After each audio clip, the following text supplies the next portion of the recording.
Hi all, welcome to every one. അപ്പോൾ നമ്മൾ ഇന്ന് ഡിസ്കസ് ചെയ്യാൻ പോകുന്നത് S5 B Tech KTU question paper solution programme. അപ്പോൾ S5 ബിടെക്കിലെ synchronous and induction machines EET307 എന്നുള്ള ക്വസ്റ്റ്യൻ പേപ്പറാണ് നമ്മളിപ്പോൾ ഇതിൽ ഇന്ന് സോൾവ് ചെയ്യാൻ പോകുന്നത്. അതിൽ ആദ്യത്തെ 2 മൊഡ്യൂളുകളാണ് നമ്മളിന്ന് കോൺസെൻട്രേറ്റ് ചെയ്യാൻ പോകുന്നത്. ഓക്കെ, അപ്പോൾ 5th semester BTech degree regular and supplementary examination December 2021 question പേപ്പറാണ്. 2019 സ്കീമാണ്. ഇതിൻ്റെ subject code EET307. Subject name എന്ന് പറയുന്നത് സിങ്ക്രണസ് ആൻഡ് ഇൻഡക്ഷൻ മെഷീൻസ്. നിങ്ങൾക്ക് എല്ലാവർക്കും അറിയാവുന്ന പോലെ ഈ ക്വസ്റ്റ്യൻ പേപ്പറിൻ്റെ ഡ്യൂറേഷൻ അല്ലെങ്കിൽ എക്സാമിൻ്റെ duration 3 hours, maximum marks 100. Question പേപ്പറിൻ്റെ പാറ്റേൺ, ക്വസ്റ്റ്യൻ പേപ്പർ നമുക്ക് 2 പാർട്സ് ആണ്, part A and part B. Part എയിൽ 10 ക്വസ്റ്റ്യൻസ് ഉണ്ടായിരിക്കാം. അപ്പോൾ ഈച്ച് ക്വസ്റ്റ്യൻ ക്യാരീസ് 3 മാർക്സ്. അങ്ങനെ 10 ക്വസ്റ്റിന് 10 × 3 30 മാർക്കാണ്. അപ്പോൾ നമുക്ക് ആകെ 5 മൊഡ്യൂളാണുള്ളത്. അപ്പോൾ ഒരു മൊഡ്യൂളിൽ നിന്ന് 2 ക്വസ്റ്റ്യൻ വെച്ച് 5 × 2 10 ക്വസ്റ്റ്യൻസ്. ഒരു ക്വസ്റ്റിന് 3 മാർക്ക്, 10 × 3 30 മാർക്ക്. അതാണ് part A. What about part B?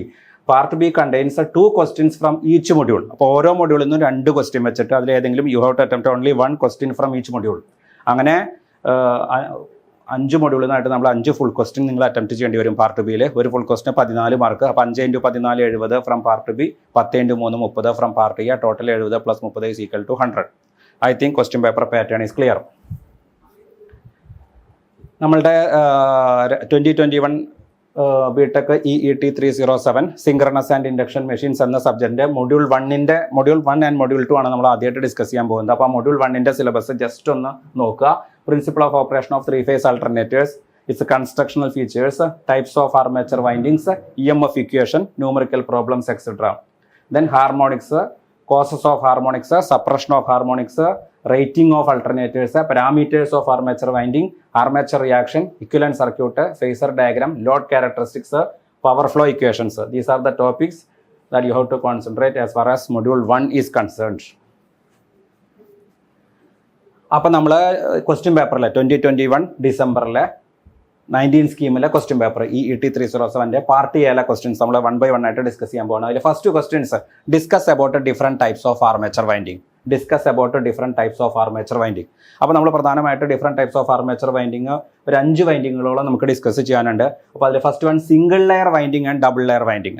അപ്പോൾ നമുക്കറിയാം അൾട്ടർനേറ്ററിൻ്റെ main parts. Alternator consist of stator and rotor. അപ്പോൾ stator consist of armature winding. Stator consists of a cast iron frame. Slots are provided on its inner periphery and armature winding is provided in these slots.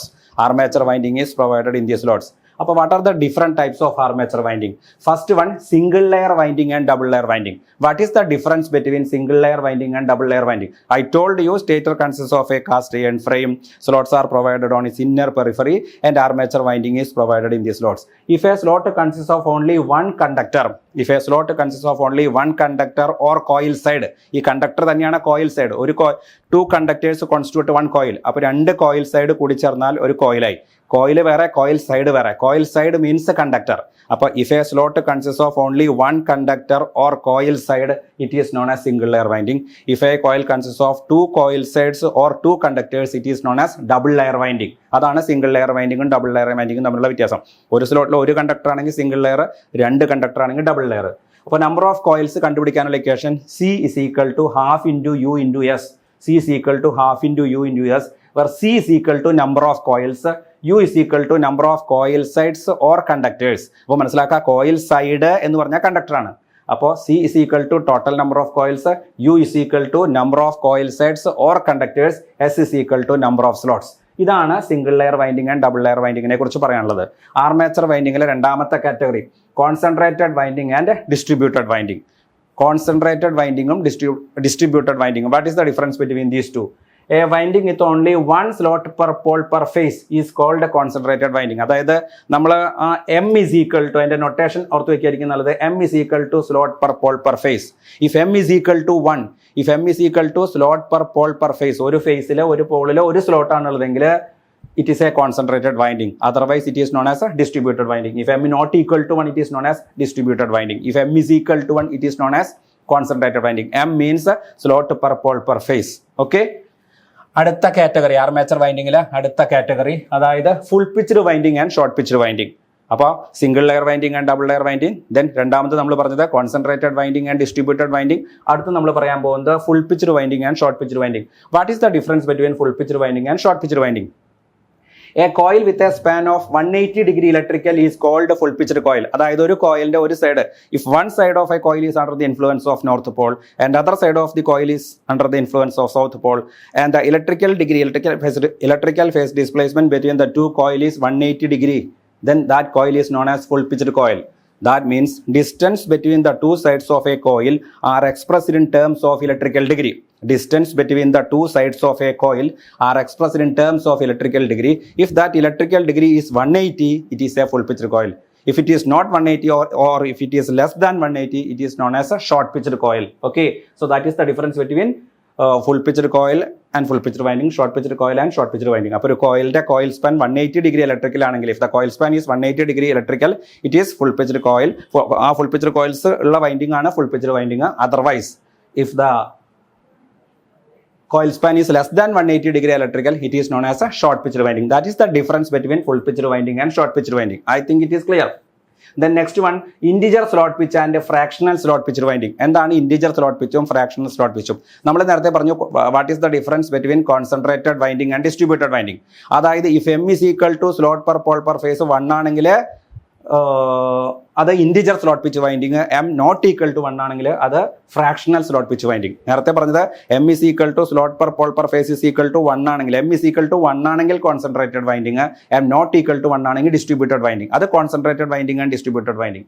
ഇവിടെ നമ്മൾ പറയുന്നത് fractional slot പിച്ചും integer slot പിച്ചും. അതായത് if M is equal to 1 2 3 4 etcetera, if M is an integer, M is equal to slot per pole per phase. If it is an integer, it is non as integer slot pitched winding. If m is not an integer, m ന്റെ value ഒരു integer അല്ലെങ്കിൽ, it is known as fractional slot pitch winding. Then നിങ്ങൾ കഴിഞ്ഞ എന്താ പറയുക D C മെഷീൻസിൽ പഠിച്ചിട്ടുള്ള പോലെ lap winding and wave winding. നമുക്ക് കൂടുതൽ കറണ്ട് വേണമെന്നുണ്ടെങ്കിൽ ലാപ്പ് വൈൻഡിങ് ആണ്, കൂടുതൽ വോൾട്ടേജ് വേണമെന്നുണ്ടെങ്കിൽ വേവ് വൈൻഡിങ് ആണ്. അതിൻ്റെ according to the end connection the windings are classified into lap winding and wave winding. As far as armature winding is considered ആദ്യത്തെ 4 വൈൻഡിങ്ങുകളാണ് കൂടുതൽ ഇമ്പോർട്ടൻ്റ് ആയിട്ടുള്ളത്. അപ്പോൾ single layer winding and double layer winding, ഒരു if there is only one conductor in one slot, it is non as single layer winding. If there are 2 conductors in one slot, it is known as double layer winding. Then concentrated and distributed winding means if m is equal to 1 ആണെങ്കിൽ concentrated winding, M not equal to 1 ആണെങ്കിൽ distributed winding.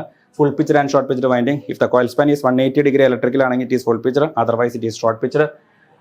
Integer slot pitch and fractional slot pitch winding എന്ന് പറഞ്ഞു കഴിഞ്ഞാൽ if M is equal to is an integer 1 2 3 4 etcetera, it is an integer slot pitch winding, otherwise it is known as fractional slot pitch winding. So these are the different types of armature winding. First question is over. Then second question, what are the causes of harmonics in the induced voltage of an alternator and how its effects are minimized? How its effects are minimized?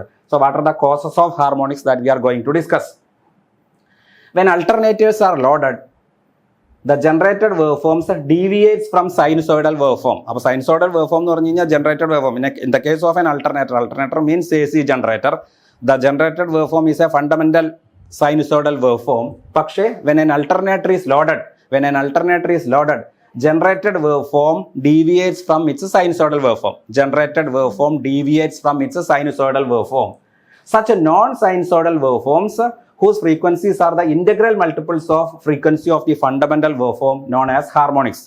If the frequency is 3 times than that of the fundamental wave, it is known as third harmonics. If it is 5 times the frequency of the non-sinusoidal waveform, it is known as fifth harmonic. Okay, if it is 7 times the frequency of that of the fundamental generated waveform, it is known as seventh harmonics. Okay, അപ്പോൾ അതാണ് ഹാർമോണിക്സിനെ കുറിച്ച് ആദ്യമായിട്ട് നിങ്ങൾ മനസ്സിലാക്കാനുള്ളത്. When an alternator is loaded, the generated waveform deviates from the fundamentally generated sinusoidal waveform അല്ലെങ്കിൽ fundamental sinusoidal waveform. അപ്പോൾ ഇങ്ങനെ additional ആയിട്ട് generate ചെയ്യുന്നത് generated waveform deviates from the sinusoidal waveform such as non-sinusoidal waveform whose frequencies are the integral multiples of the frequency of the fundamental waveform. അപ്പോൾ fundamental വേവ്ഫോമിന്റെ ഫ്രീക്വൻസിയുടെ 3 times ആണെങ്കിൽ it is non as third harmonics. Fundamental ഫ്രീക്വൻസിയുടെ 5 times ആണെങ്കിൽ it is non as fifth harmonics. Fundamental sinusoidal വേവ്ഫോമിന്റെ 7 times of frequency ആണെങ്കിൽ it is non as seventh harmonics and so on. അപ്പോൾ അതാണ് ഹാർമോണിക്സിനെ കുറിച്ച് ആദ്യമായിട്ട് മനസ്സിലാക്കാനുള്ളത്. ഓക്കെ, അപ്പോൾ നമ്മളുടെ ക്വസ്റ്റ്യനിൽ what are the causes of harmonics in the induced voltage of an alternator and how its effects are minimised എന്നുള്ളതാണ്. Okay,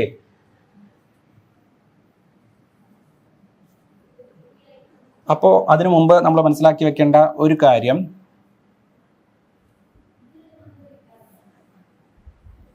അതായത് ഹാർമോണിക്സ് എന്താന്ന് ഞാൻ പറഞ്ഞു. Then sources of harmonics.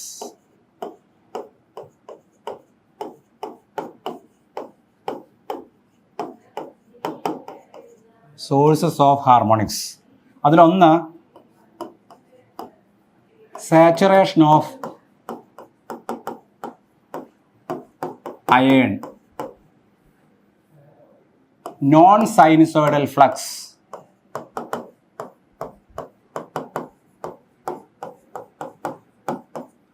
then tooth ripples. These are the sources of harmonics. Okay, saturation of iron. എങ്ങനെയൊക്കെയാണ് harmonics ഉണ്ടാവാനുള്ള സോഴ്സുകൾ, എങ്ങനെയൊക്കെയാണ് harmonics ഉണ്ടാവുക, ഏതെല്ലാം സോഴ്സിൽ നിന്നാണ് ഹാർമോണിക്സ് ഉണ്ടാവുന്നത്? അയണിന്റെ സാച്ചുറേഷൻ മൂലം ഉണ്ടാകാം, നോൺ സൈനുസോയിഡൽ ഫ്ലക്സ് മൂലം ഉണ്ടാവാം, ടൂത്ത് റിപ്പിൾസ് മൂലം നമുക്ക് ഈ പറയുന്ന ഹാർമോണിക്സ് ഉണ്ടാകാം. ഓക്കെ, ദെൻ അതായത് അപ്പോൾ നമ്മൾ എന്താണ് ഹാർമോണിക്സ് എന്ന് പറഞ്ഞു? When an alternator is loaded, the generated waveform deviates from its fundamental sinusoidal waveform. Those waveforms are non-sinusoidal nature, which has the frequencies whose frequencies are the integral multiples of the frequencies of the fundamental generated sinusoidal waveform. അതാണ് harmonics. ഇനി ഹാർമോണിക്സിന്റെ sources നമ്മൾ പറഞ്ഞു, saturation of iron, non sinusoidal flux, tooth ripples. ഇനി അതെങ്ങനെയാണ് നമ്മൾ suppress ചെയ്യുക? How can we suppress the harmonics, how can we control the harmonics? അപ്പോൾ പ്രധാനമായിട്ട് by using distributed armature winding, by using ഇത്രയും ഡീറ്റെയിൽ ആയിട്ടൊന്നും എഴുതണമെന്നില്ല. By using distributed armature winding we can suppress the harmonics. എന്താണ് distributed armature winding? M is equal to slot per pole per phase is not equal to 1. It is known as a distributed winding. Okay, the next one, coding. അതായത് EMF generated in the winding is proportional to cos alpha by 2. അതായത് cos into x alpha by 2, where x is the order of harmonics. If it is third order harmonics, x is equal to 3. If it is fifth order harmonics, x is equal to 5, etc.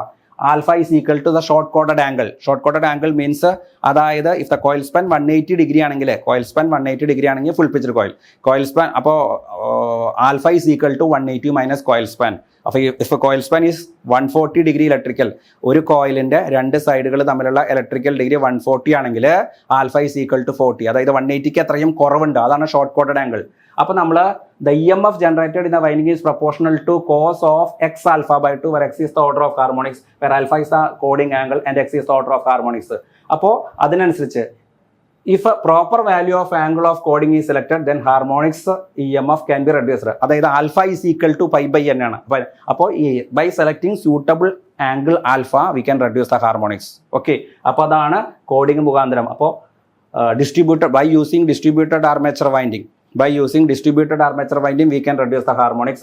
By properly selecting the value of short coded angle alpha, we can reduce the harmonics. Okay, then by using fractional slot pitch winding. എന്താണ് fractional slot pitch winding? അതായത് if m is an integer, m is equal to slot per pole per phase is an integer. If m is equal to as an integer, അതായത് m is equal to 1, 2, 3, etc., it is an integer slot pitch winding. If m not is an integer, if m is a fraction, it is known as fractional slot pitch winding. അപ്പോൾ by using distributed winding, we can reduce the harmonics. By properly selecting the angle alpha and x is the order of harmonics. By properly selecting the angle alpha according to the order of harmonics, we can reduce the harmonics. By using fractional slot pitch winding, we can reduce the harmonics. Okay, അപ്പോൾ these are the different methods to reduce the harmonics. These are the different methods to suppress the harmonics. ഒന്നുകൂടി ഞാൻ പറയാം. അതായത് harmonics എന്ന് പറഞ്ഞു കഴിഞ്ഞാൽ when an alternator is loaded, the generated waveform deviates from its fundamentally generated waveform. Those non-sinusoidal waveforms are waveforms whose frequencies are the integral multiples of the fundamentally generated sinusoidal waveform. Okay, that phenomenon is known as harmonics. What are the sources of harmonics? Also, harmonics are saturation of iron, non-sinusoidal flux, tooth ripples. How can we suppress the harmonics? We can suppress the harmonics by using distributed armature winding, by properly selecting the coding angle, by skewing we can reduce the harmonics, by using fractional slot pitch winding. നേരത്തെ ഒരു point പറയാൻ വിട്ടുപോയി. by skewing എന്ന് പറഞ്ഞു കഴിഞ്ഞാൽ skewing is the pole phase, അതായത് if the number of rotor slots and number of rotor poles are there, number of stator poles are there, അപ്പോൾ there is a by making a slight angle difference between the rotor poles and stator poles, by making a small angle difference between the stator poles and rotor poles. That process is known as skewing. By using the method of skewing, we can reduce the harmonics. And by providing large air gap, we can reduce the harmonics. അപ്പോൾ നേരത്തെ പറയാൻ വിട്ടുപോയ രണ്ട് പോയിന്റുകൾ പറയുന്നു. By using distributed armature winding, by using concentrated armature winding, by properly selecting the coding angle alpha, by providing large air gap, by providing skewing. Skewing means by making a small angle difference between the stator poles and rotor poles, we can reduce the harmonics to a certain extent. അപ്പോൾ ഇതാണ് ഹാർമോണിക്സിന്റെ source എന്താണ്, harmonics എന്താണെന്ന് ആദ്യം പറയാം, ഹാർമോണിക്സിന്റെ source എന്താണെന്ന് പിന്നെ പറയാം, then suppress the harmonics. So these are the different points that you have to concentrate in connection with the harmonics in an alternator. Okay. അപ്പോൾ നെക്സ്റ്റ് നമ്മൾ മൊഡ്യൂൾ 1 പാർട്ട് ബിയിലെ ക്വസ്റ്റ്യൻ, മൊഡ്യൂൾ 1 പാർട്ട് ബിയിലേക്ക് കിടക്കുകയാണ്. List the advantages of using stationary armature in an alternator. We know that alternator consists of armature winding on a stationary element called stator and field windings on a rotating element called rotor. Alternator consists of armature windings on a stationary element called stator and field windings on a rotating element called rotor. Okay, അപ്പോൾ എപ്പോഴും armature winding സ്റ്റേറ്ററിലാക്കുന്നത് കൊണ്ടുള്ള advantage എന്തൊക്കെയാണ് advantages? What are the advantages of keeping the armature winding stationary? ഒന്നാമത്തെ point, it is easy to wind a stationary armature. നമുക്കറിയാം EMF is induced in the armature winding. The function of field winding is to produce the flux. That flux pass through the air gap and cuts the armature winding and then EMF is induced in the armature winding. അപ്പോൾ ആർമേച്ചറിലാണ് EMF generate ചെയ്യുന്നത്. ഒരു അൾട്ടർനേറ്ററിന്റെ EMF induce ചെയ്യുന്ന ആർമേച്ചറിലാണ്. അപ്പോൾ എപ്പോഴും അങ്ങനെയുള്ള armature winding സ്റ്റേറ്ററിലാവുമ്പോൾ അത് wind ചെയ്യാനായിട്ട് ഈസിയാണ്. It is easy to wind a stationary armature. Okay, then രണ്ടാമത്തെ point, it is easy to insulate a stationary armature. കാരണം ഈ ആർമേച്ചർ വൈൻഡിങ് റോട്ടോറിലായിരുന്നെങ്കിൽ തീർച്ചയായിട്ടും അതിന് ഇൻസുലേഷന്റെ കൂടുതൽ പ്രൊവിഷൻ നമ്മൾ കൊടുക്കേണ്ടി വരുമായിരുന്നു, ഇൻസുലേഷൻ ഒരു ബേർഡൻ ആവുമായിരുന്നു. അപ്പോൾ അത് ആർമേച്ചർ വൈൻഡിങ് സ്റ്റേറ്ററിലായതുകൊണ്ട് it is easy to insulate a stationary armature. Okay, then third one, no need of slip rings and brushes to collect AC voltage from a stationary armature. Suppose the armature is in rotor, definitely we have to use slip rings and brushes to collect AC voltage from a rotating armature. അപ്പോൾ rotate ചെയ്യുന്ന ആർമേച്ചറിൽ നിന്ന് voltage collect ചെയ്യണമെങ്കിൽ, induce ചെയ്ത് EMF collect ചെയ്യുന്നുണ്ടെങ്കിൽ we have to use slip rings and brushes. അതേസമയം here we are using the armature winding in the stator, therefore no need of slip rings and brushes to collect AC voltage from a stationary armature. Okay, then because of the stationary armature, അപ്പോൾ ഇൻസുലേഷൻ്റെ പ്രശ്നം അധികമില്ല, അതുപോലെ wind ചെയ്യാനായിട്ട് ഈസിയാണ്. Then സ്ലിപ്പറിങ്ങും ബ്രഷും നമുക്ക് കാര്യമായിട്ട് വേണ്ടി വരുന്നില്ല. സ്റ്റേറ്ററിലാണെങ്കിൽ ആർമേച്ചർ വൈൻഡിങ് സ്റ്റേറ്ററിലായതുകൊണ്ട് ആർമേച്ചർ വൈൻഡിങ്ങിലേക്ക് നമുക്ക് തീർച്ചയായിട്ടും കളക്ട് ചെയ്യാനായിട്ട് സ്ലിപ്പറിങ്ങും ബ്രഷ് ആവശ്യമില്ലാത്തതുകൊണ്ട് തന്നെ കോസ്റ്റ് കുറവായിരിക്കും, മെയിൻ്റനൻസ് കുറവായിരിക്കും. ഇത് നേരെ തിരിച്ചായിരുന്നെങ്കിൽ തീർച്ചയായിട്ടും if suppose armature winding is in rotor, definitely we have to use more number of slip rings and brushes. Insulation കുറച്ചും കൂടി സ്ട്രോങ് ആയിട്ട് പ്രൊവൈഡ് ചെയ്യണമായിരുന്നു. It is not easy to wind a rotating armature. അതുകൊണ്ട് തന്നെ ലോ കോസ്റ്റ്. ആദ്യത്തെ 3 പോയിന്റിനെ base ചെയ്തിട്ട് definitely we can say because of stationary armature there will be low cost, there will be low maintenance. And sixth point, there are I told you there are 2 windings in an alternator. One is armature winding, another is field winding. We are keeping the armature winding in stator.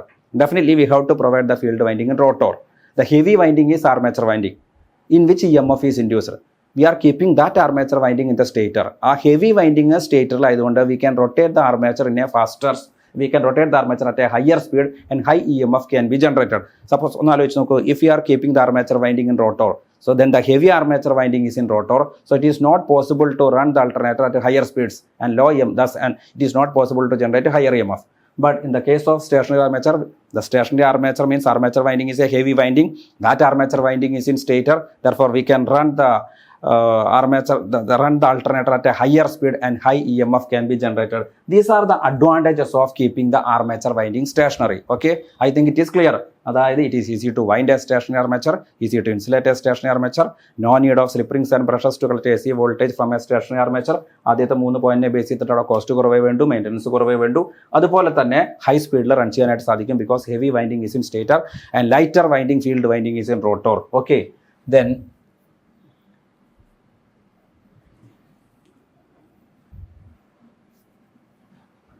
അടുത്തത് ഒരു problem ആണ്. അതായത് ഈ part ബിയിലെ next question ഈ ക്വസ്റ്റ്യൻ്റെ B part ഒരു problem ആണ്. A 3-phase alternator 50 Hz 8 pole has 180 conductors per phase. Flux per pole is 0.054 Weber. Find the induced EMF in this alternator. അപ്പോൾ നമ്മൾ മനസ്സിലാക്കി വെക്കേണ്ട കാര്യം, EMF equation of an alternator.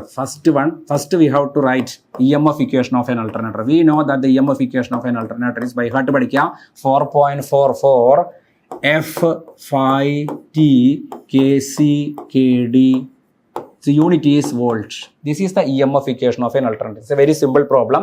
എല്ലാ കാര്യങ്ങളും ഇതിൽ തന്നിട്ടുണ്ട്. അപ്പോൾ അതിൽ 4.44 is a constant value, 4.44. Frequency is 50 Hz and 5 flux per pole is 0.054 Weber. Flux is equal to 0.054 Weber into the number of turns per phase. എല്ലാം per phase ആണെന്ന് പ്രത്യേകം പറയേണ്ട കാര്യമില്ല, ബിക്കോസ് നമ്മൾ എഴുതിയിരിക്കുന്ന ഇക്വേഷൻ ഇ ഫേസ് ആണ്. We have written the equation of E phase, not E L. Line voltage അല്ല എഴുതിയിരിക്കുന്നത്, ഫേസ് വോൾട്ടേജ് അല്ലെങ്കിൽ ഫേസ് EMF ആണ് ആദ്യം കണ്ടുപിടിക്കുക. അപ്പോൾ 5 is equal to 0.054 Weber. T കണ്ടുപിടിക്കാനായിട്ട് അല്ലെങ്കിൽ ടേൺസ് പെർ ഫേസ് കണ്ടുപിടിക്കാനായിട്ട് ക്വസ്റ്റ്യനിൽ തന്നിട്ട് there are 180 conductors per phase. അപ്പോൾ ഒരു ഫേസിലെ കണ്ടക്ടർ എത്രയാണ്? 180 conductors. അപ്പോൾ ഒരു ഫേസിലെ ടേൺ എത്രയാണ്? T is equal to Z/2. T is equal to അല്ലെങ്കിൽ T phase is equal to Z phase divided by 2. Z phase is given. What is that? 180. 180 by 2 is equal to 90. So we know the value of T phase. ഇപ്പോൾ നമുക്ക് T phase ന്റെ value നമുക്ക് അറിയാം. It is nothing but 90. Then what about the values of Kc and Kd? Assume Kp is equal to Kd is equal to 1. Okay, which is given in the problem. So Kc into Kd. Kc or Kp, അതായത് coil span factor or pitch factor, Kp or Kc രണ്ടും പറയൂട്ടോ. Kp or Kc is equal to 1.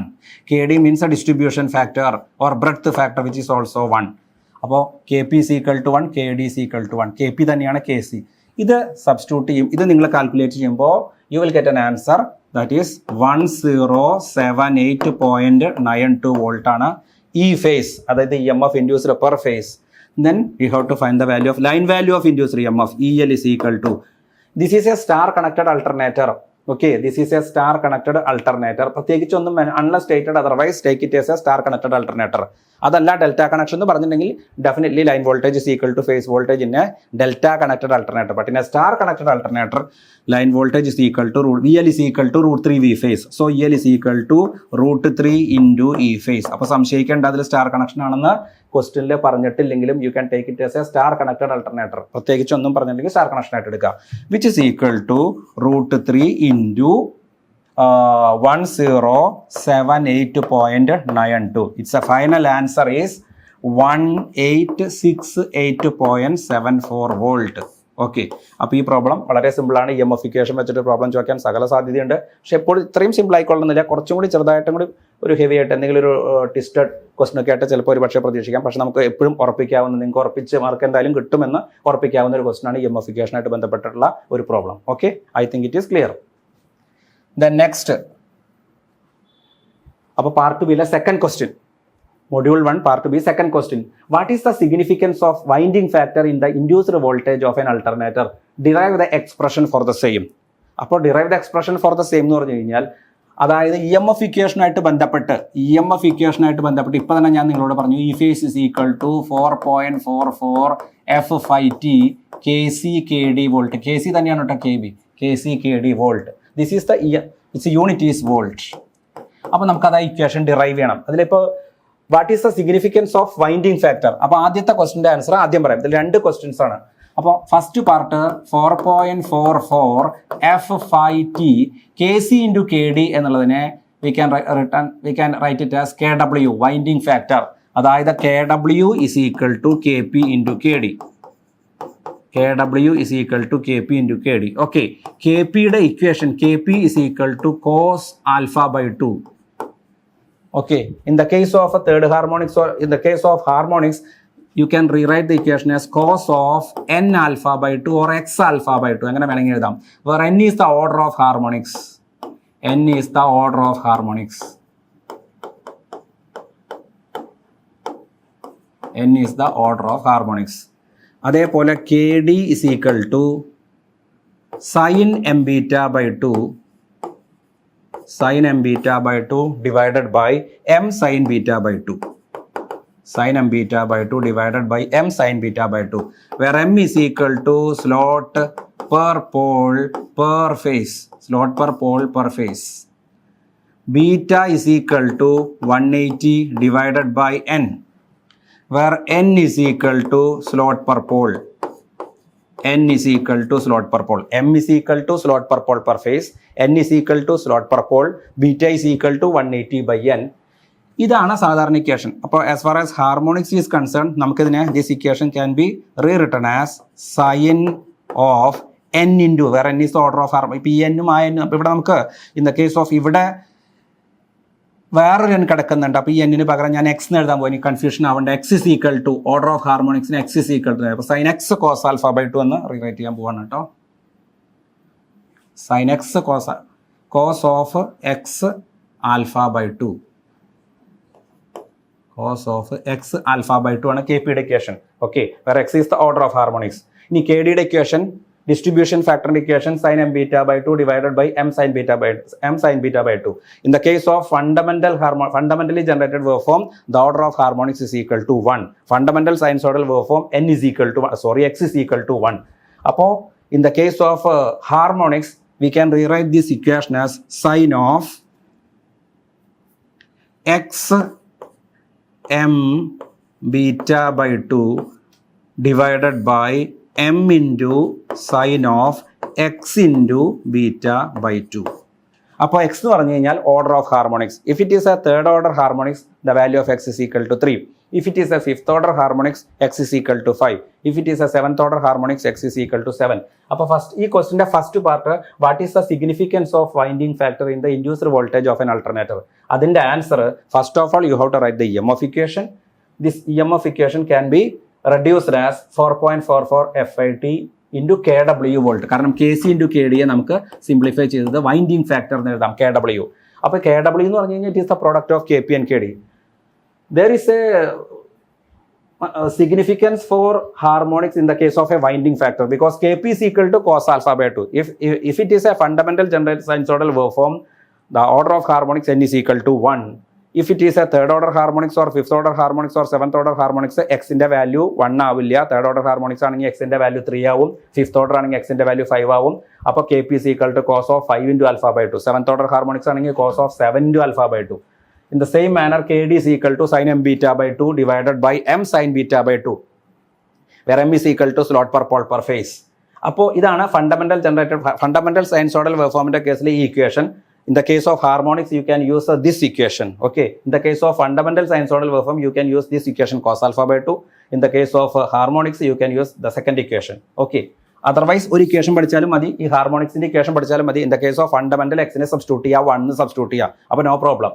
അപ്പോൾ KD is equal to sin of x m beta by 2 divided by m into sin of x beta by 2. അപ്പോൾ harmonics change ആയി കഴിഞ്ഞാൽ third ഓർഡറോ fifth ഓർഡറോ seventh ഓർഡറോ harmonics വന്നു കഴിഞ്ഞ് കഴിഞ്ഞാൽ KP will change, KD will change, KW will change, EMF inducer in the alternator will change. അപ്പോൾ അതാണ് there is a significance for what is the significance of winding factor in the induced voltage of an alternator. അപ്പോൾ if KP is equal to KC or KP is equal to 1, KD is equal to 1, EMF will be more. If it is less than 1, if KP and KD is less than 1, definitely EMF will be reduced. അപ്പോൾ ഈ പറയുന്ന പോലെ in the case of harmonics, the value of KP changes, the value of KD changes, the value of winding factor changes, the value of EMF induced in the alternator changes. That is the answer. Okay. അതായത് KW is the product of KP and KD. If KP is equal to 1, KD is equal to 1, induced EMF has a maximum value. If KP and KD is less than 1, definitely the induced EMF will reduce. Because in the case of harmonics, KP and KD reduces. Because KP is equal to cos of x alpha by 2, KD is equal to sin of x m beta by 2 by m into sin of x beta by 2.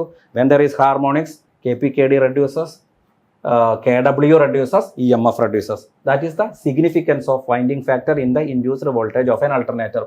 And the next part is, അത് മിക്കവാറും എല്ലാ പ്രാവശ്യം എക്സാമിന് ചോദിക്കുന്ന question ആണ്, what is the derive the expression for the same. That means you have to derive the equation for KP and KD. അപ്പോൾ അതിൽ ആദ്യമായിട്ട് ചെയ്യാൻ പോകുന്നത്, അപ്പോൾ ഫസ്റ്റ് പാർട്ടിൻ്റെ ആൻസർ കഴിഞ്ഞു കേട്ടോ. ഇനി നമ്മൾ ചെയ്യാൻ പോകുന്നത് ഡെറിവേഷൻ ആണ്. അപ്പോൾ അത് രണ്ടിലും വരുന്ന വളരെ ഇമ്പോർട്ടൻ്റ് ആയിട്ടുള്ള ക്വസ്റ്റൻ ആണ്. നിങ്ങൾക്ക് മിക്കവാറും എല്ലാ എക്സാമിനും എക്സ്പെക്ട് ചെയ്യാവുന്ന ക്വസ്റ്റൻ ആണ്. ഫസ്റ്റ് പാർട്ട് ഞാൻ derivation of KP.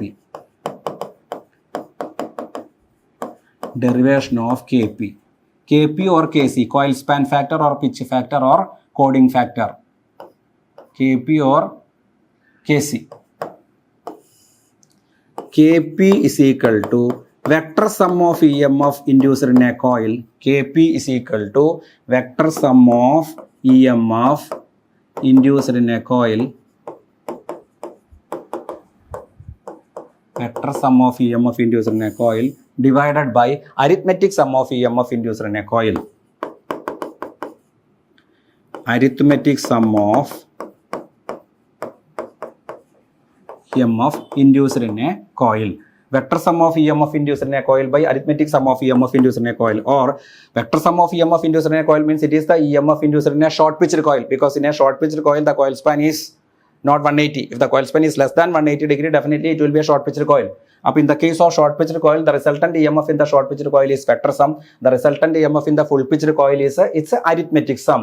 Upon this equation can be rewritten as Kp is equal to EMF induced in the short pitched coil, EMF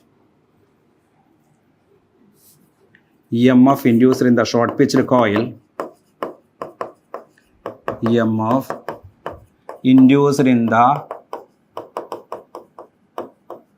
short pitched coil divided by EMF induced in the full pitched coil, EMF induced in the full pitched coil. Okay, അപ്പോൾ ഞാൻ ഇത് നമുക്കിത് എങ്ങനെ derive ചെയ്യാന്നുള്ളത് ശ്രദ്ധിക്കുക. Yes,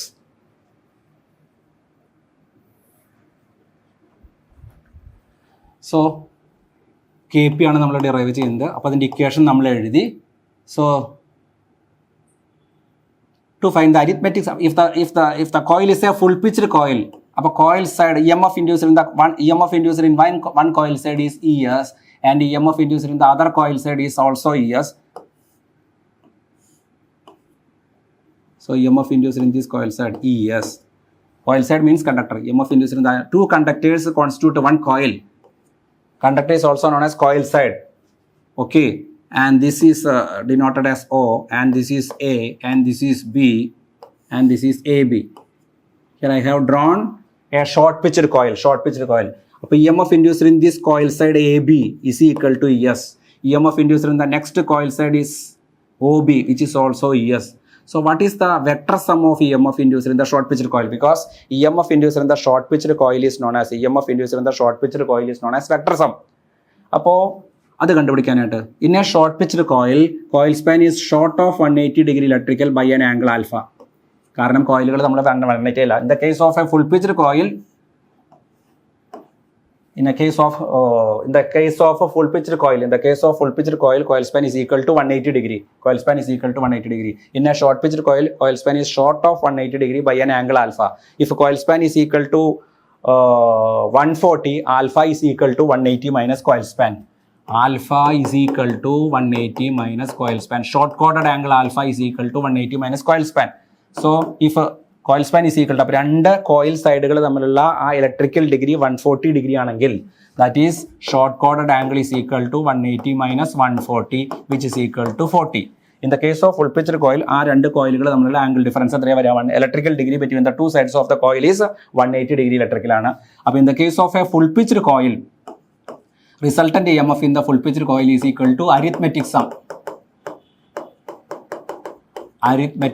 which is equal to ES plus ES is equal to 2S. അതിന്റെ arithmetic sum എടുത്താൽ മതി. In the case of full pitched coil. What about short pitched coil? In a short pitched coil span is short of 180 degree electrical by an angle alpha, and this angle is 180 minus alpha, and this angle is 90 degree, and this is alpha, and this is 180 minus alpha. Definitely ഈ ഒരു ട്രയാങ്കിളിൻ്റെ 3 ആംഗിളും കൂടി കൂട്ടുമ്പോൾ 180 ആണ് വരിക. So this is alpha by 2 and this is alpha by 2. അപ്പോൾ alpha by 2 plus alpha by 2 is equal to alpha. Alpha plus 180 minus alpha is equal to 180. So this angle is alpha and this angle is 180 minus alpha. This angle is 180 minus alpha. അപ്പോൾ നോക്കൂ, 180 minus alpha plus alpha by 2 plus alpha by 2. Alpha by 2 plus alpha by 2 means plus alpha. 180 minus alpha plus alpha is equal to 180 degree. അപ്പോൾ ഈ ട്രയാങ്കിളിലെ 3 ആംഗിളും കൂടി കൂട്ടുമ്പോൾ 180 ആണ് വരേണ്ടത്. ഈ സൈഡും ട്രയാങ്കിളിൻ്റെ ഈ സൈഡും ഈക്വൽ ആയതുകൊണ്ട് ഈ സൈഡിനോ ഈക്വൽ സൈഡ്സിനെതിരായിട്ടുള്ള ആംഗിൾ ഈക്വൽ ആംഗിൾ ആയിരിക്കും. നമ്മൾ പഠിച്ചിട്ടുണ്ട് ഐസോസെലസ് ട്രയാങ്കിളിൽ ഈക്വൽ സൈഡ്സിനെതിരായിട്ടുള്ള ആംഗിൾ ഈക്വൽ ആംഗിൾ ആയിരിക്കും. അപ്പോൾ ഈ സൈഡിനെതിരായിട്ടുള്ള ആംഗിൾ ഇത്, ഈ സൈഡിനെതിരായിട്ടുള്ള ആംഗിൾ ഇത്. Definitely this angle and this angle is alpha by 2. അപ്പോൾ ഈ ഒരു ഡയഗ്രത്തിൽ നിന്ന് ഈ പോയിന്റ് ഞാൻ കെ എന്ന് പേര് കൊടുത്തു. First of all I am considering triangle A O K. Triangle A O K. It is a right angle triangle because this angle is 90 degree. So triangle AOK is a right angle triangle. From this cos alpha by 2. Cos alpha by 2 is equal to. Cos alpha by 2 is equal to. Cos means adjacent side by hypotenuse. So hypotenuse is AO. Okay, this is hypotenuse. So cos is equal to adjacent side by hypotenuse.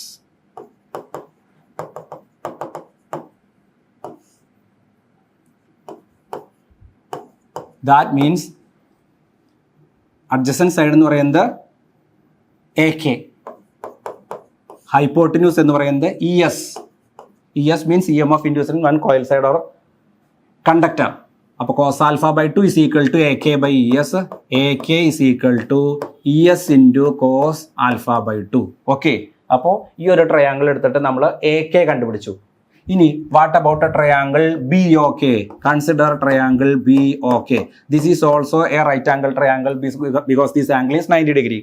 So in this case also take cos alpha by 2 because this angle is cos alpha. This angle is alpha by 2. Its cosine value is equal to adjacent side by hypotenuse. Its adjacent side is BK and hypotenuse is ES. So from this BK is equal to ES cos alpha by 2. നമ്മളിപ്പോൾ കണ്ടുപിടിക്കുന്നത് EMF induced in the short pitch coil. EMF induced in the short pitch coil is equal to AO plus OB is equal to AB. So EMF induced in the short pitch coil is equal to EMF induced in the short pitch coil. EMF induced in the short pitched coil. EMF induced in the short pitched coil is equal to AO plus OB is equal to AB. So we have to find out AB. Vector sum is equal to AB, which is AB is equal to AK plus BK.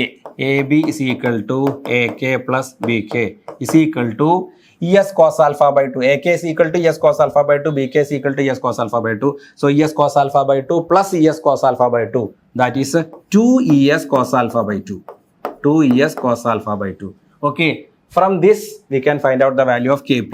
So Kp is equal to vector sum of EMF induced in the coil. Vector sum എന്ന് പറഞ്ഞു കഴിഞ്ഞാൽ 2 ES cos alpha by 2 divided by arithmetic sum. What is arithmetic sum? 2 ES.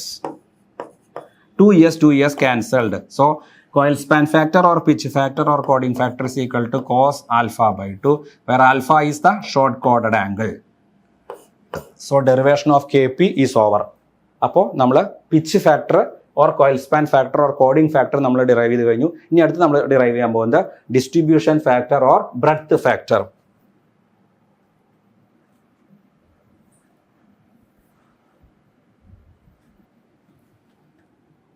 Distribution factor or breadth factor, അതായത് KD is equal to vector some of EMF induced in a winding. നേരത്തെ നമ്മളെ കോയിലാണ് പറഞ്ഞതെങ്കിൽ ഇപ്പോൾ winding ആണ്. 2 conductors constitute 1 coil. Number of a group of coils forms winding.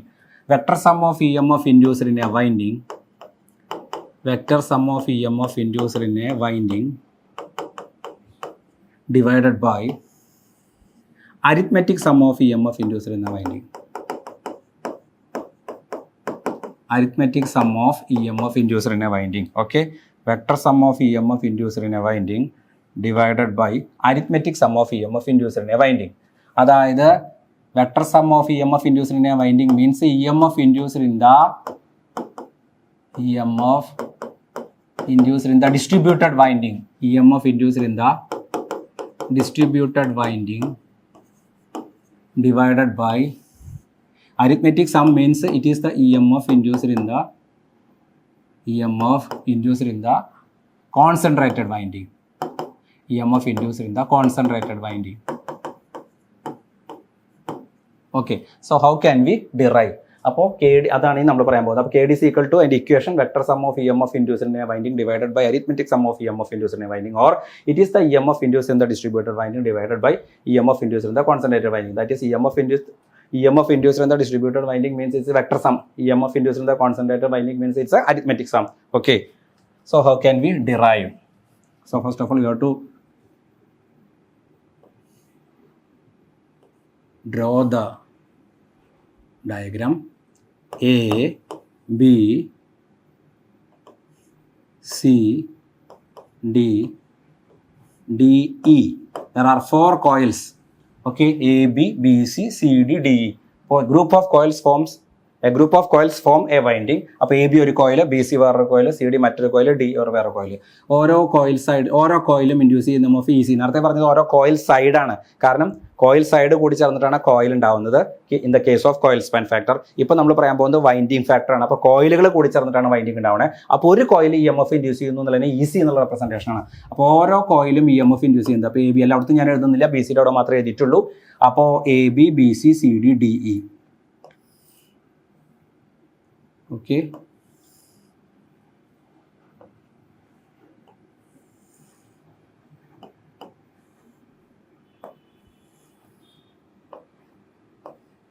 ഇതിന് ഞാൻ centre O എന്ന് പേര് കൊടുത്തു.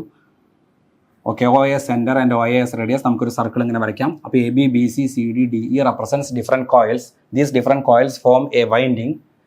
അപ്പോൾ ഇതെല്ലാം കോയിലുകൾ കൂടിച്ചേർത്തുള്ള centre O and this is radius. O A centre and O S radius. We can draw A circle വേണമെന്നുണ്ടെങ്കിൽ വരയ്ക്കാം. And it's arithmetic sum induced in the winding is equal to എല്ലാം കൂടി ആഡ് ചെയ്യുക. A B plus B C plus C D plus D E. അതാണ് ഇതിൻ്റെ arithmetic sum. That is E M F induced in the concentrated winding. What about the vector sum? E M F induced in the distributed winding. അത് കണ്ടുപിടിക്കണമെങ്കിൽ we have to find out A E. Okay, അപ്പോൾ vector sum is equal to A E. Arithmetic sum means A B plus B C plus C D plus D E. Okay, അപ്പം ആദ്യം arithmetic some കണ്ടുപിടിക്കുന്നതിൻ്റെ ഭാഗമായിട്ട് okay, ഇതെല്ലാം ഒറ്റ പോയിന്റിലേക്കാണ് കേട്ടോ concentrate ആവണേ. അപ്പോൾ ആദ്യം ഞാൻ എ ബി കണ്ടുപിടിക്കാം. എ ബി, അതായത് എ ബി എന്നുള്ള ഇതെടുക്കുമ്പോൾ എ ബി കണ്ടുപിടിക്കണമെന്നുണ്ടെങ്കിൽ we have to consider the triangle. ഇത് ഞാൻ പേര് കൊടുത്തു എ കെ. അപ്പോൾ ട്രയാങ്കിൾ എ ഒ കെ. അപ്പോൾ triangle A O K. First of all നമ്മൾ അരിത്മെറ്റിക് സം ആണ് കണ്ടുപിടിക്കുന്നത്. Arithmetic sum is equal to AB plus B C plus C D plus D E. അതിൽ നമ്മളിപ്പോൾ ആദ്യം എ ബി കണ്ടുപിടിക്കണം. Okay, A B കണ്ടുപിടിക്കുന്നതിൻ്റെ ഭാഗമായിട്ട് ഫസ്റ്റ് അപ്പോൾ we have to find out the value of A B. For this we have to consider the triangle A O K. We have to consider the triangle AOK. Okay, AOK this angle is right angle, therefore AOK is a right angle triangle, and this angle between this side is beta, and angle between these two lines are beta by 2. Okay, beta by 2, and the total angle is അതായത് beta plus beta plus beta plus beta. അപ്പോൾ ഇത് തമ്മിലുള്ള angle beta, ഇത് തമ്മിലുള്ള angle beta, ഇത് തമ്മിലുള്ള angle beta. അപ്പോൾ ആകെ 4 കോയിൽ കൂടി ചേർന്നിട്ടാണ് ഒരു വൈൻഡിംഗ് എന്ന് വിചാരിക്കരുത്. ജനറൽ ആയിട്ട് പറയുകയാണെങ്കിൽ if there R m number of coils, this total angle is equal to m beta. This total angle is equal to m beta. നമ്മൾ നമ്മുടെ സൗകര്യത്തിന് വേണ്ടിയിട്ട് for our convenience we have drawn only 4 coils. Don't think that there are only 4 coils in a winding. അങ്ങനെയല്ല. അപ്പോൾ generally പറയുകയാണെങ്കിൽ if there are m number of coils, this total angle difference is m beta. Okay, and the angle difference between the two these two lines is beta, and this line and this line is beta by 2. First of all we are considering the triangle AOK. അപ്പോൾ AOK എന്നുള്ള ട്രയാങ്കിളിൽ sin beta by 2 is equal to, sin beta by 2 means opposite side by hypotenuse. അപ്പോൾ ഇതാണ് right angle, അപ്പോൾ ഇതാണ് നമ്മുടെ hypotenuse. അപ്പോൾ sin beta is equal to opposite side by hypotenuse. Okay, sin beta by 2 opposite side is equal to AK, and hypotenuse is equal to R. Therefore AK is equal to R sin beta by 2. Similarly, we can consider the triangle AOK. Consider ചെയ്ത പോലെ തന്നെ we can consider the triangle BOK also. We will get the same answer. Similarly എന്ന് എഴുതി വെച്ചാൽ മതി, വീണ്ടും derive ചെയ്യേണ്ട കാര്യമില്ല. Similarly, consider triangle BOK. From this, we will get BK is equal to R sin beta by 2. So what about AB? AB is equal to AK plus BK. AK plus BK is equal to R sin beta by 2 plus R sin beta by 2. That is 2R sin beta by 2. 2R sin beta by 2. Okay. So how many coils are there? 4 coils എന്ന് പറയുന്നത് m number of coils. So AB plus BC plus CD plus DE is equal to its arithmetic sum. If there are m number of coils, what is the arithmetic sum? If there are 4 coils, what is the arithmetic sum? 4 into 2R sin beta by 2. If there are m number of coils in this winding, so what is the value of arithmetic sum? M into 2R sin beta by 2. So arithmetic sum of EMF is equal to, if there are m number of coils in this winding, definitely we can write m into 2R sin beta by 2. m into 2R sin beta by 2. അപ്പോൾ നമ്മളിപ്പോൾ എന്ത് കണ്ടുപിടിച്ചു? Arithmetic some കണ്ടുപിടിച്ചു. ഇനി നമുക്ക് എന്താ കണ്ടുപിടിക്കേണ്ടത്? Vector sum. Okay, അപ്പോൾ അരിത്മെറ്റിക് സം കണ്ടുപിടിച്ച് കഴിഞ്ഞാൽ അടുത്ത് കണ്ടുപിടിക്കേണ്ടത് it's vector sum. Vector sum is equal to AE. Vector sum is equal to AE. അപ്പോൾ AE കണ്ടുപിടിക്കുമ്പോൾ this angle is 90 degree, this angle is 90 degree. Okay, അപ്പോൾ ഈ പോയിന്റ് ഞാൻ വെറുതെ പി, ഇഷ്ടമുള്ള പേര് നിങ്ങൾക്ക് കൊടുക്കാം, ഞാൻ കൊടുത്തു പി എന്നുള്ള point. So we are consider the triangle AOP. We are considering the triangle AOP. അപ്പോൾ നമുക്ക് കണ്ടുപിടിക്കേണ്ടത് AE ആണ്. അപ്പോൾ AE കണ്ടുപിടിക്കണമെങ്കിൽ, അതായത് നമ്മൾ വെക്ടർ സം ആണ് കണ്ടുപിടിക്കാൻ ശ്രമിക്കുന്നത്. Vector sum is equal to AE. അപ്പോൾ അതിൻ്റെ ഭാഗമായിട്ട് AE കണ്ടുപിടിക്കുന്നതിൻ്റെ ഭാഗമായിട്ട് first of all we are considering the triangle AOP. ആ AOPയിൽ this whole angle is equal to m beta because there are m number of coils in this group. അപ്പോൾ this angle is beta, this angle is beta, this angle is beta, this angle is beta. So total angle is equal to m into beta because m number of coils are there and this is m beta. ഇതിൻ്റെ half ആണ് ഇവിടെ വരിക. Therefore this is m beta by 2 and this is m beta by 2. ഈ total m ബീറ്റയുടെ just half ആണ് ഇത് വരിക, m beta by 2. Okay, അപ്പോൾ as far as triangle AOP is concerned, AOP is a right angle triangle and this is hypotenuse. Okay, hypotenuse is equal to R. So what is sin m beta by 2? What is sin m beta by 2? Sin m beta by 2 is equal to opposite side by hypotenuse. Opposite side means AP. AP divided by R. So AP is equal to R sin m beta by 2. R sin m beta by 2. Similarly, we can find out PE. We have to consider we can consider triangle EOP. നമ്മൾ AOP consider ചെയ്ത പോലെ similarly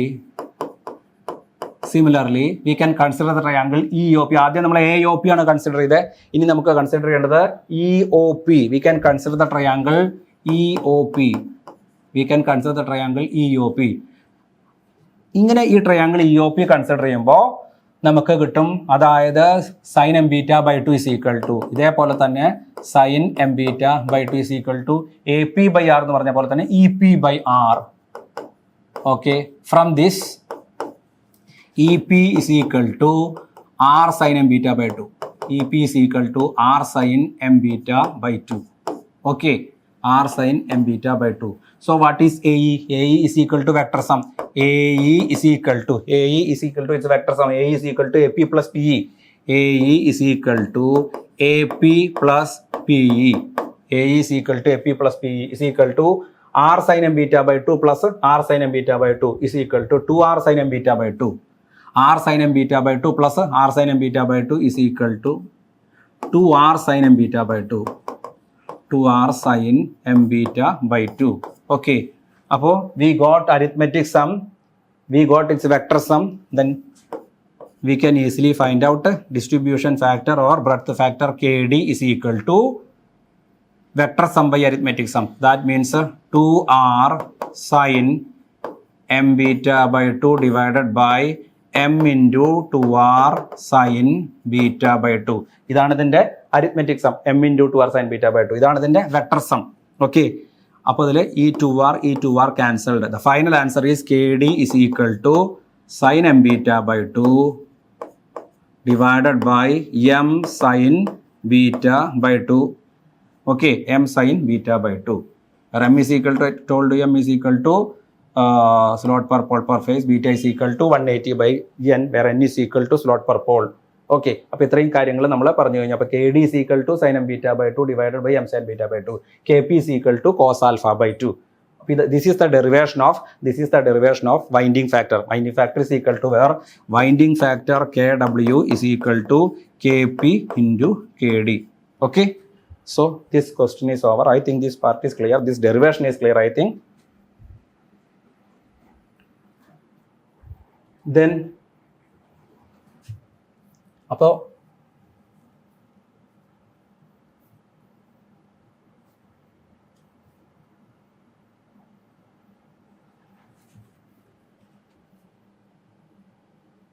ഈ question ആണ് നമ്മൾ പറഞ്ഞുകൊണ്ടിരുന്നത്. So what is the significance of winding factor in the induced voltage of an alternator? അത് ആദ്യം പറഞ്ഞു കഴിഞ്ഞത് ആദ്യത്തെ part. Then derive the expression for the same. So you have to derive the expression for K P first, then K D, then K W is equal to K P into K D. So this question is over. Then next question. അപ്പോൾ നമ്മൾ ഇതിൻ്റെ B പാർട്ടിലെ module 2 questions ആണ് നമ്മളിപ്പോൾ discuss ചെയ്തുകൊണ്ടിരിക്കുന്നത്. Explain different types of alternators based on rotor construction. അപ്പോൾ alternator means A C generator. Alternator consist of armature windings on a stationary element called stator and field windings on a rotating element called rotor. Okay, there are two types of alternators. Alternators are classified according to its rotor construction. There are two windings in an alternator, armature winding and field winding. Armature winding is in stator and field winding is in rotor. According to the rotor construction, alternators are classified into two: salient pole alternator and non-salient pole alternator. Non-salient pole alternator is also known as OR or space and or smooth cylindrical type alternator. So there are two types of alternators: salient pole alternator and non-salient pole alternator. അപ്പോൾ ചുരുക്കി പറഞ്ഞു കഴിഞ്ഞാൽ there are two types of rotors. ഒന്ന് salient pole rotor, മറ്റൊന്ന് non salient pole rotor.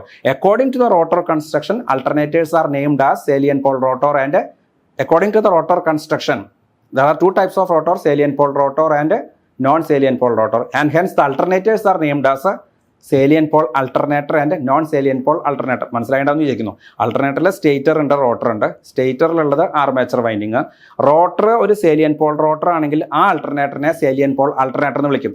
If the rotor is a non salient pole rotor or smooth cylindrical type rotor, ആ അൾട്ടർനേറ്ററിനെ smooth cylindrical type alternator or non salient pole alternator എന്ന് വിളിക്കുക. അപ്പോൾ റോട്ടോറിന്റെ കൺസ്ട്രക്ഷനെ actually ആ റോട്ടോറിനാണ് ആ പേര് വരുന്നത്. therefore those alternators are named as salient pole alternator and non-salient pole. ഒരു പക്ഷേ ചോദിക്കണം, what are the different types of rotors of an alternator? ഏതൊക്കെ ആൾട്ടർനേറ്റർ ഉപയോഗിക്കുന്ന ഡിഫറെന്റ് ടൈപ്സ് ഓഫ് റോട്ടർ ഏതാ?